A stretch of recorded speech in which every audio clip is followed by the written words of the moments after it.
Thank you for coming. Thank you for being here. Thank you for coming along with me on my journey from Idaho farm girl to Logan City Poet Laureate. It's been kind of amazing. Thank you for believing in me and for being an inspiration to me in many ways, all of you. We've had fun. We've been on poetry walkabouts, and we've been to inaugurations and city council meetings and Helicon West and poetry at 3, over 100 events with 11 months left in my term, and then I'll be Laureate Emeritus.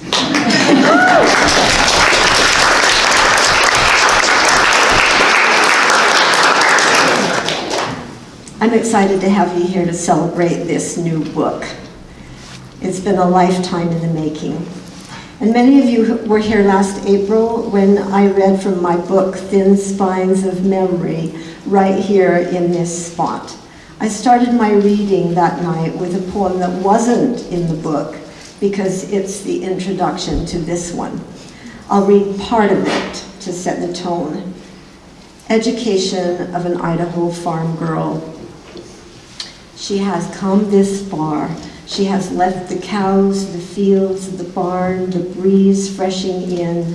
She can't go down that road again. She's saying to herself, I knew you then, but oh, I know you better now.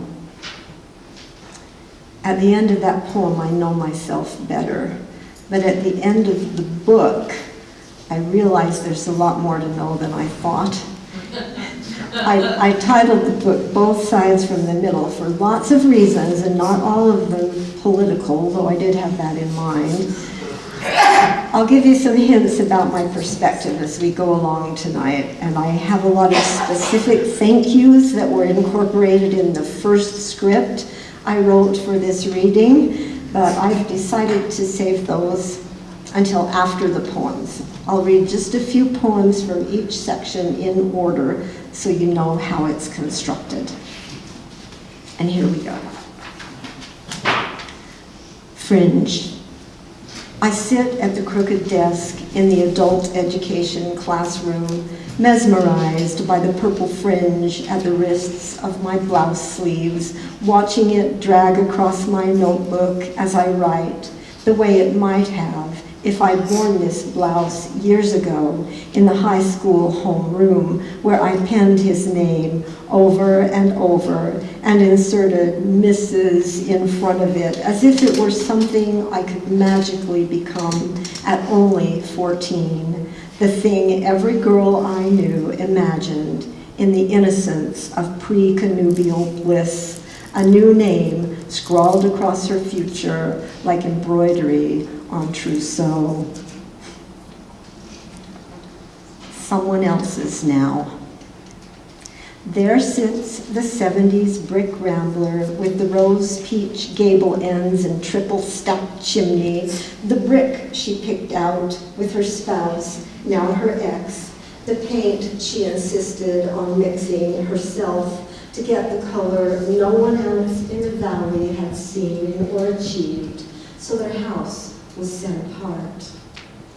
It was set apart, lawn immaculate, trees placed for perfect shade, brought from her mother's place for free, considered for weeks before digging the hole. She dug the holes, hauled the new saplings, watered them to stately canopies. Then she left them, left that perfection of house and garden, the garden she built with elliptical walls, planted with yucca and iris, pansies and 4 o'clocks. There sits the side yard, where she scraped the mounded earth from leftover clay and rock, heaped it up with topsoil, planted its borders in bright orange marigolds, and filled the inside with dark purple petunias, a contrast that startled the neighbors. They were the neighbors who scorned her after she left, believing the opposite of why, their only view on the outside. There it stands, run down, repainted, refaded, after years of other families, no longer that rosy hue, that envied facade, floors swept and reswept of the eggshells strewn in every room in the house she built and made exact and left to someone else.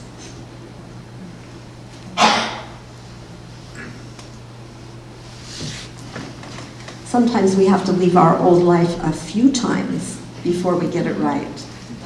Humor always helps, and since it's Sunday and we're talking about changing our lives, I can't help but be a little irreverent. Aerobics, by God. It was a class for women only, women in the same church, honing their bodies for husbands who told them God said it was good to be fit, and ever since birth control, women could be. So every Tuesday morning, they followed a church-approved leader through ladylike routines in new leotards and ballet shoes, embarrassed at the sight of butts and thighs they'd never seen before, their shapes having always been covered in Sunday pleats and gathers. Gradually, as confidence crept in with dance steps mastered to such easy routine they could have walked it in their sleep, their thoughts began to wander. Endorphins they hadn't owned since puberty, pushing them into loving their muscles, liking their new form. Such energy. A few of the ladies quit, went off to the fitness center in town, and started working out with weights. They bought cross-training shoes, aerobics and lifting on alternate days, made excuses for not going out with the family on weekends, went running on Saturdays, hot tubbing Sunday. They were looking sharp, feeling like they could conquer the world. One ran for public office, 2 divorced. I burned up a new pair of shoes every 6 months. Got so tight and sinewy, I stopped my cycle. No more monthly bleeding, just energy and power. I could carry 6 bags of groceries to the car, myself, no cart, no sweat. I could stay up until midnight baking, doing laundry, cleaning the bathroom. I'd fall into bed, sleep hard until 5, get up and go like hell. One day, my man voiced his usual complaints and I decked him. All from a church lady's gentle aerobics class ordered by God.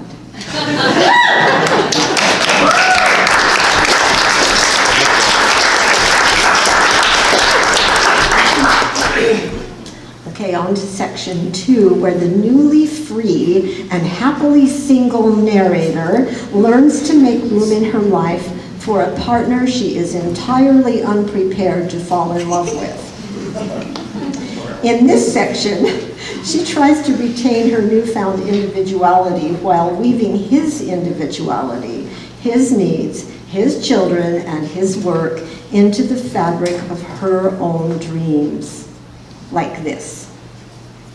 A woman reconciles herself to living with a quota of animals. Inside her 800 square feet, with 2 dogs, 2 cats, and a man, the woman ponders another adoption. But every morning is already a contest for her lap, of which there is only one, and every one of them is too big for it. And every time she comes home, they are waiting in a bunch, wagging, purring, kissing her on the mouth, wanting dinner, and they clutter. Dog toys, fake mice, shirts, newspapers, hairballs, which she must pick up before bedtime, or she cannot rest. The house is barely big enough for 6, she realizes as they cluster around her kitchen, an obstacle course, 5 sets of eyes all on her. And this, disconnected cell phone blues. And this is where we usually have somebody in the background playing guitar for the disconnected cell phone blues, but we don't right now because I forgot to tell him to bring it next time. It feels like the last thread broken, he says, between me and my son. the canceled cell phone we've paid for since he was 18 and now he's 29. We've decided to stop the family plan, ease our budget crisis. Besides, my stepson says the only calls he makes are to his wife when he'll be late, never calls his dad, who now feels bereft, as if his son hadn't left home years ago. I've come in from my evening walk, first line of a poem on my mind, something I need to write down right now, but he's playing Kenny Wayne's Blue on Black, telling me his lifeline's broken, as if he can't pick up the phone and call his son's landline anytime, as if paying for his cell phone is our only tie.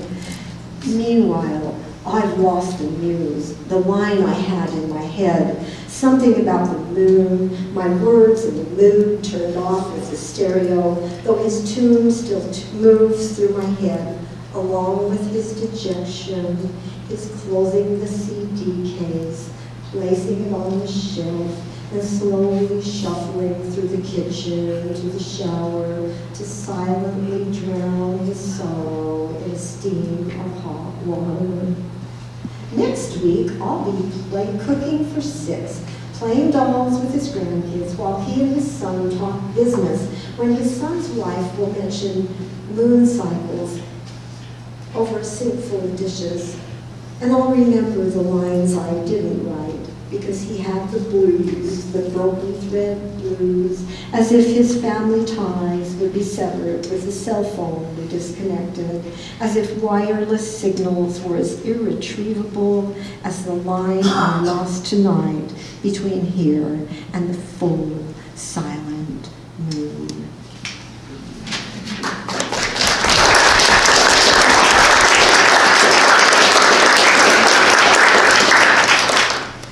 By the way, I have lived with a construction worker now for 27 years. Men working. They have ulterior motives, the worker I live with admits. And I almost enjoy the insinuation of sex into my mundane middle age, apprised of men's pleasure in flexing their bodies. I see them on rooftops of the tallest buildings in town, some in hats and flannel, faces lined from years of sun, the younger ones oblivious to heights and UV danger, bare-chested, muscles rippling, heat bronzed, pants tight over hard butts and thighs. I watch them in my front yard on bobcats and backhoes, scraping out the worn driveway, pouring new cement, workers with triceps like knotted cedar, hormones thrusting, confident my eyes are on them, on the one who strides across my lawn, hoists a 3-gallon cooler to his shoulder like a whiskey jug, bottom to his lips, and presses the dispenser. Water streams into his mouth and mine.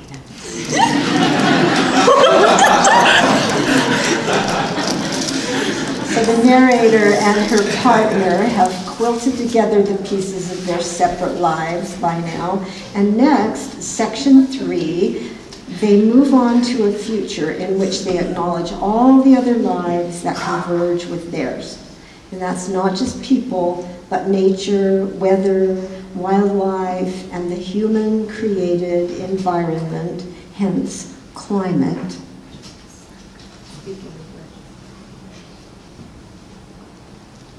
Shrug.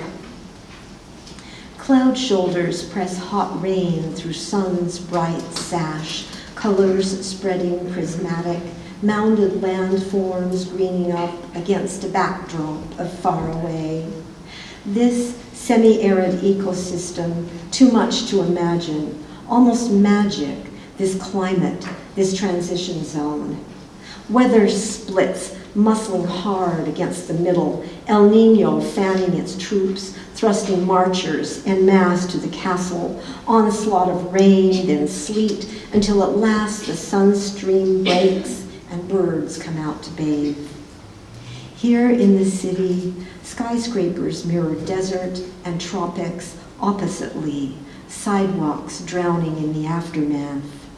A gilded patterning like gold leaf glints off slanted rooftops. Apology for all of us huddling here in sodden spring, wondering what it means, the shrug, the wink. Living in Cache Valley can be interesting. Winter, spring, summer, or fall. This one's called Yellow Yarrow. It's an acrostic poem. So the first letter of each line is spelled in the title, Yellow Yarrow. Yellow to gold from June through August, taupe in September, embers on umbels atop straw-like stalks gone spotted with mold, last of the summer's fickle weather. Long days give way to sun red with smoke, old rituals of burning fields at harvest end, the yarrow a border, wanton and stubborn along the wire fence line, hardy as cactus. Yards and yards of yarrow hedge, wide, profuse, sturdy as the tech industrial building, glinting in slick siding, rising just across the highway to the west, reflecting morning sun, sheen of steel and glass, omen at the start and end of every season, woven in the landscape, summer in the seeds, and fall. Yarrow is such a cool word. I remember when I was a kid, we used to play this game. Do you remember what it was? It was a word game. And I came up with this word yarrow, and my brother thought that I was lying because there was no such word and I was just making it up. And I was so happy to learn that I really wasn't making it up and it actually is a word. So I've loved yarrow ever since. We used to have a lot of flowers, wildflowers and weeds on the farm, and we would call them things like, what was it, badger weed, but that was really lupin. And so different weeds had different names. And yarrow was white, and you can moisten it and rub it on your skin when you get stinging nettle, and it will take away the sting. Is that the right flower? Am I saying? Okay. I have to doubt myself when I'm off script. Now in section 4, as the narrator and her partner enter the autumn of their relationship, their children enter middle age. Some of them less fortunate than their parents were in navigating life's exigencies. In the middle of your book, well, in section 4, there's a poem called Caesarean, and it's really long, and I debated whether I should read it because it really says a lot about things that sometimes we don't think about in America, and I'll just let you read it in the book. I think it's an old poem. It's when my granddaughter Dee was 4 or something, and now she's 27, so it's kind of an old poem. But I think that today, even more than then, it really applies in the way we think about people and where they come from and how they're living. But the poem that I chose to read to you tonight is the third poem in that section, the third and final poem in section 4, and it's called Song for a Daughter, 30 Days Clean. In the midst of her returning, you can feel the spreading stillness where anguish racked your breast, this moment of her spoken love, worth the 20 years it took her to discover how you waited, why you waited, while she moved through life like wet cement. Before the gray sludge hardened into forms she could not break, she somehow softened, became pliant, putty in her own hands to shape a new world she might yet inhabit. She widens her landscape, invites your voice, asks you to sing her back home. The brilliance of sunset rings with reprieve, no hard glare of morning claiming its gong, not yet, just this stillness, this peace, this brushstroke of luck, this simple, grateful moment holding its breath. All right. That daughter lives in Wisconsin. Here we are in the last section of the book, section 5, where the narrator contemplates death, hers or his, or both. And I wish I could read you all the poems in this one because they say so much about late life relationships and about my Mitch, to whom the book is dedicated. But I will just read 2 poems plus the final stanza of the final poem, and I think you'll get the gist of the whole thing. Harvest. On the kitchen counter, jars of pickles, dill with peppers, peppers with vegetables suspended in vinegar, sharp tang masking barely the smell of cod fillets broiled for dinner. Husband is yearning for longer life, his cancer returning.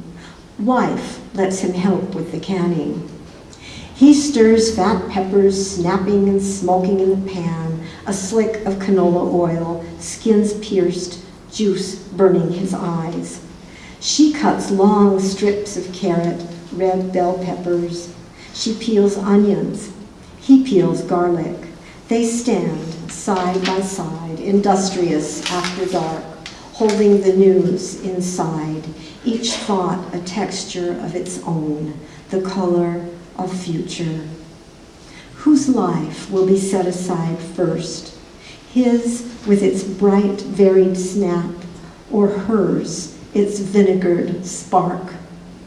Who's to say which will be preserved and which will be tossed like the skins and gratings of all they've peeled back, brightest colors pressed into jars, shelved, shining.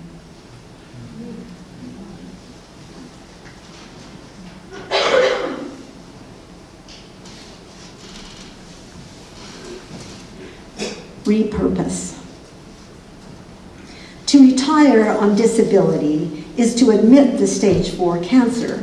So he gives away his Boy Scout jamboree collection, gives away his drywall tools, marbles, clothes he'll never wear again, but not his bandsaw and gouges, acrylics and brushes, not the glass he finds in the garden, broken bottles, shattered dishes, glinting in the soil, polished like the sea. He plans next year's planting, builds climbing beam structures from cattle fencing and metal stakes, tacks 1x2s at the edges where sharp points snag his shirt sleeves, glass and rocks and purslane strew the ground where he pounds the posts.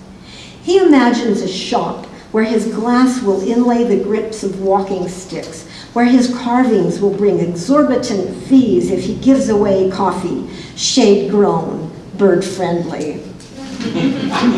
He'll have a ceramics guild, an art gallery, a bookshop. He'll crush glass in a contraption he invents and make $1 million. He'll mix Italian sodas in his biker bar. In his church of blues, he'll play guitar, serve greens from his garden, kaleidoscopes placed at the tables, turning his mosaics. Last poem, 2 sides of the road, last stanza. Take heart for the swallows that dip and tumble through the bug-thick dusk, gorging on mosquitoes that whine past our ears as we swat at them, as the peach-pink sunset spans both sides of the sky and closes to steel-gray clouds, yellow half-moon haloing the grazing deer, burnishing the primrose, and you seeing both sides from the middle. Thanks.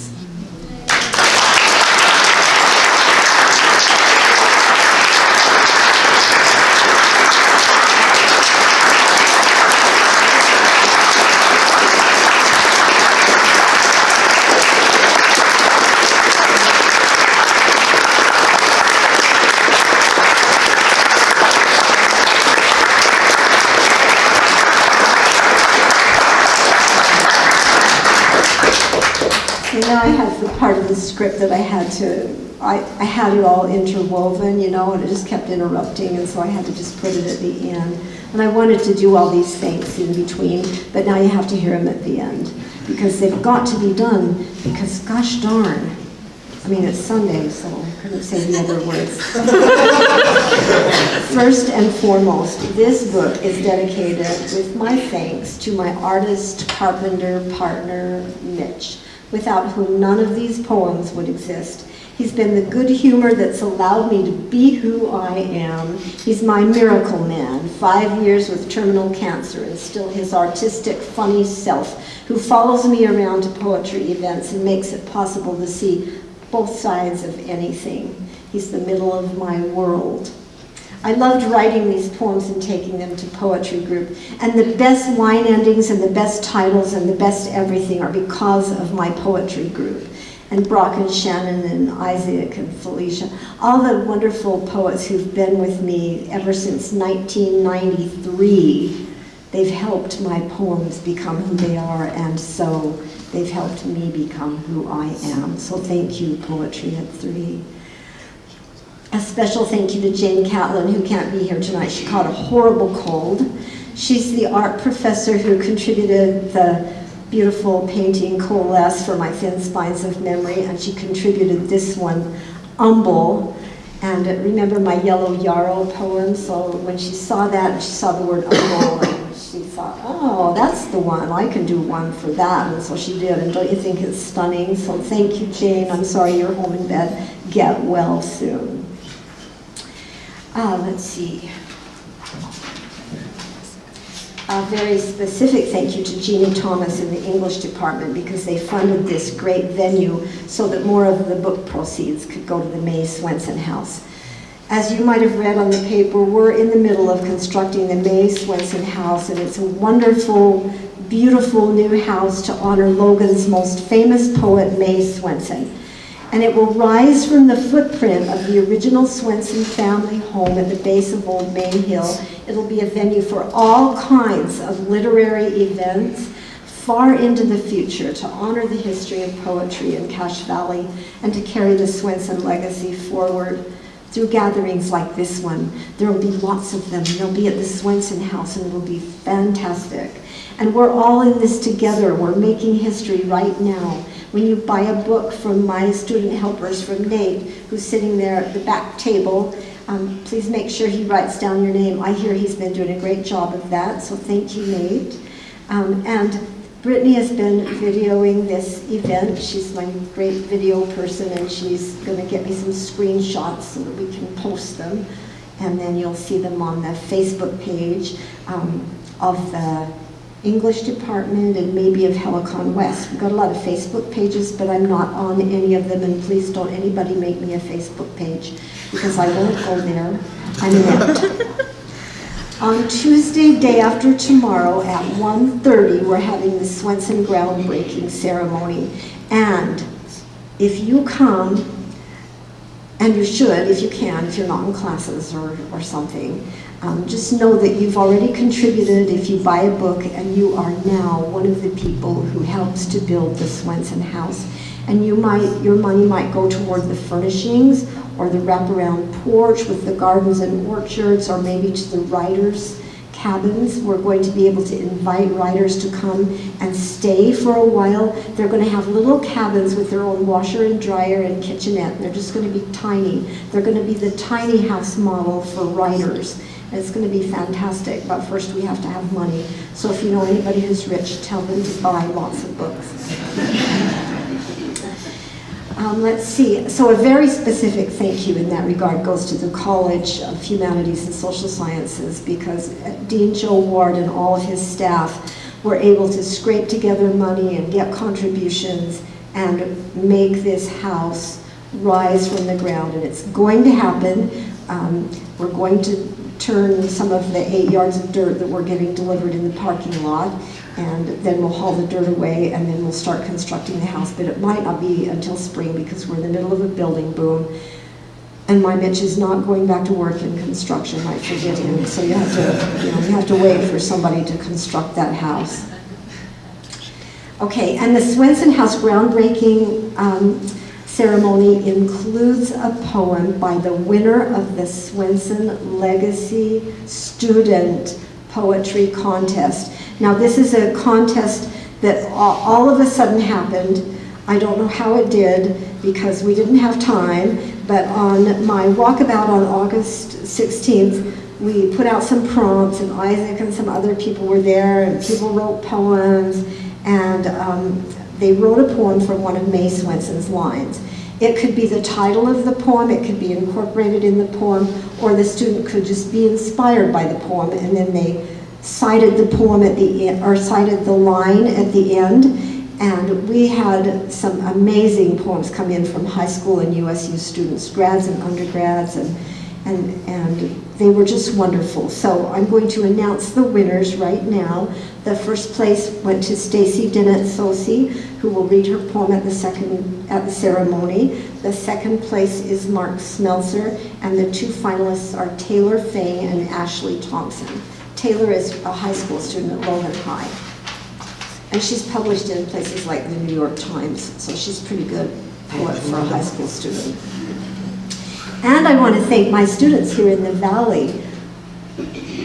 I want to say that it is an honor and a privilege to be in the midst of students. I run the USU Writing Center, which is now 5 writing centers with 75 tutors and directors, most of whom are USU students, some of whom have graduated and they're still happy to be working as a part of the Writing Center. They're exceptionally brilliant and responsible and professional, and all of them are so much fun to work with. They do everything. And 11 student volunteers, many of them at this table, with Jess Nani at the back table as coordinator, have managed the welcomes, the sales, the video, the refreshments. They've organized and advertised the poetry contest and the walkabout and the groundbreaking ceremony. So thank you, students. And one of my former students isn't here tonight because she graduated from USU in technical writing and works in Austin, Texas as a designer for Foodie magazine, Maria Williams. She still works for me as an online tutor, and it's her phenomenal design skills that you see in Both Sides from the Middle, in Thin Spines of Memory, and in the Helicon West anthology. I think there might be a copy back there still at the table of that. The Helicon West Anthology, a 10-year celebration of featured readers, which just won the League of Utah Writers Gold Quill Award for Best Collection of the Year. I was just thrown to the ground in shock at Helicon West a couple of nights ago because all of a sudden they were talking about the anthology and star Coulbrooke and how it won this great, amazing award. And of course it was posted on Facebook, so I knew nothing of it. I was too surprised. It was great. I want to thank the Cache Valley chapter of the League of Utah Writers. They're a phenomenal bunch of people, and we are so lucky to be in partnership with them. They have really raised the caliber of literature in Logan and in Cache Valley. They and the Logan Library are partners with Helicon West, Cafe Ibis. Thank you, Sally and Steve. Always make sure we get coffee for our Helicon West events. I was going to get coffee tonight, but I just ran out of oomph and I couldn't plan anything else, so we're drinking water. We had wine the first time, but then I was informed by the library that it's a public event and you can only do the wine at a private event. I asked it. Anyway, thank you, all of you, most of all. This is my last thank you and the most important one. Thank you for spending your Sunday evening with me and with poetry. And I will sign books. I'm just going to sit down right now. Thanks.